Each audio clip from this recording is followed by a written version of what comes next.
This is the fifth video in our series on philosophical investigations on the topics of ethics and meta-ethic and some of the pivotal stances of renowned Canadian philosopher Charles Taylor. If you've been following along, you'll know that we have journeyed from the Enlightenment thoughts on intuitionism to the intricate depths of foundationalism and touched briefly upon some of Taylor's insights on the matter.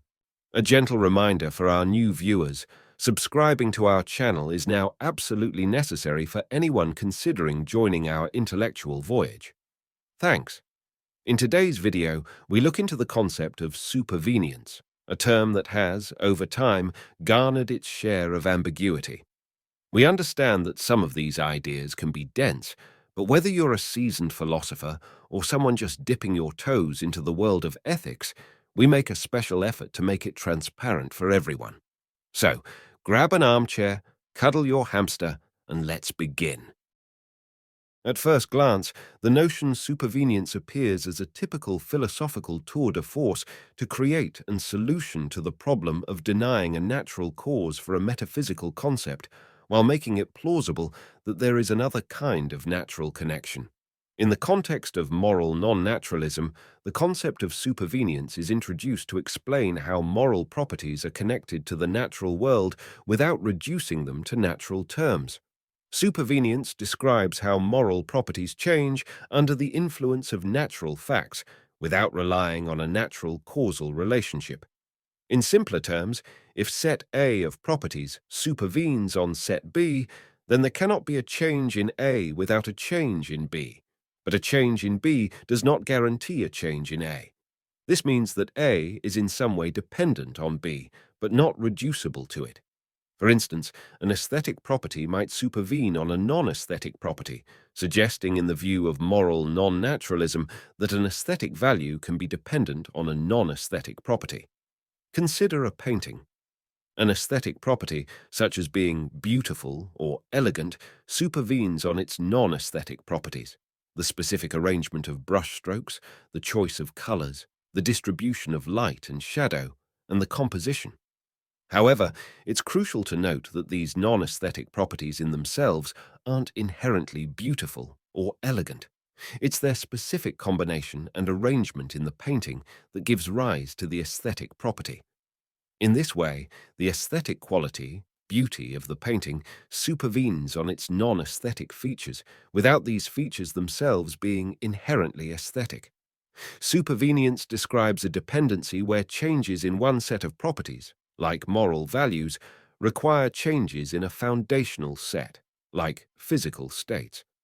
However, the exact nature of this foundation is contentious. This concept raises questions about whether high-level properties are just sums of their foundational ones, or if they possess unique qualities. The potential ambiguity in supervenience can make its application challenging. It also sparks debates on the causal powers of dependent properties. Although supervenience does not propose a causal relationship in the traditional sense, it describes a systematic dependency between different levels of properties.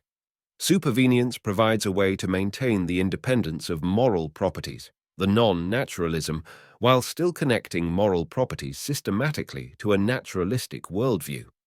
However, supervenience does not make clear exactly what the basis is on which properties supervene. If moral properties supervene on natural properties, which specific natural properties are then relevant? It's also unclear to me that if moral properties supervene on physical properties but have no causal power, how do they manage to influence the natural world? In some discussions within meta-ethics, the appeal to supervenience may seem circular, by supervening moral goodness on natural properties that are already assumed to be good. In summary, we wonder if the concept of supervenience is not a philosophical trick to ontologically ground moral facts in a non-reductionist way. We have almost come to the end of another video in our series on ethics and meta-ethics. We understand that the concepts discussed in this series still may raise many questions. I must confess that it took some time for me personally to fully understand what is really at stake in this discussion, so don't feel bad if we have left you somewhat overwhelmed. I suggest you re-watch this video a couple of times, as repetition is often the key to a deepened understanding. Let's see if we can summarize what we have touched on until now. So, in conclusion, although the primary claim of moral non-naturalism, that there are self-evident moral properties, albeit lacking any quantifiable natural basis, is widely accepted by most people on an intuitive level, that doesn't mean that moral non-naturalism is without several severe shortcomings. Firstly, moral non-naturalism is unable to account for the existence of objective, yet non-natural moral properties. Secondly, the concept of supervenience is ambiguous, as it can lead to the paradoxical idea that two entities with identical natural properties can still differ morally. Thirdly, one might expect that objective moral facts are immune to disagreements. Moreover, Rosa suggests that fundamental moral principles can be presented as prima facie duties, which are valid until they are overridden by another prima facie duty with a higher value. However, we wonder how a fundamental moral principle can suddenly lose its foundational status in favor of another foundational principle, let alone the question of how one can decide to assign a higher value to one moral principle over another contrasting value. Lastly, moral non-naturalism appears to allow each individual to claim objectivity based on arbitrary intuition. In the following section, we will compare these critiques with some concepts of Taylor as they emerge in his reflections on sources of the self and leading a life. We hope we have shed some light on this somewhat dense philosophical topic. Please don't hesitate to leave your questions in the comments. We are more than happy to reply. In our next video, we will start focusing almost exclusively on Taylor's perspective on ethics and moral non-naturalism. We hope to see you there, so don't forget to subscribe and hit the notification bell so you won't miss any upcoming episodes. Thanks.